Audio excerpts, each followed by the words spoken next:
Welcome to the Genius Factory. Enjoy the video. You begin by getting Voicemeeter ready. Open it and set your mic to hardware input 1. Once done, make the mic your default Windows recording device so apps route audio through Voicemeeter.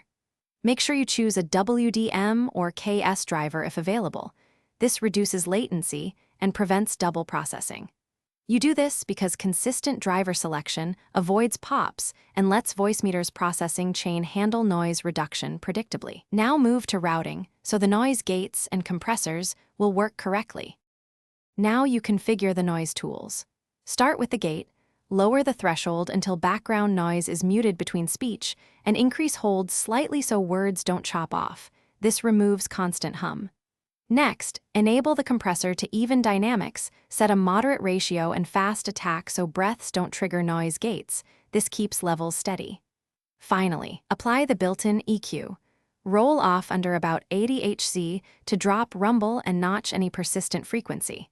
These steps reduce noise while keeping voice natural. Finish by testing and fine-tuning. Record short a/B samples with different gate and compressor settings so you can compare.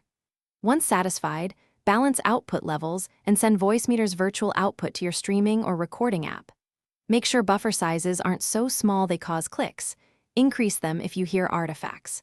If you get pumping, metallic sound, or choppy audio, dial back extreme gate or compressor settings and retest. Subtle changes often solve artifacts without sacrificing noise reduction. Thanks for watching. If you found this helpful, don't forget to like and subscribe.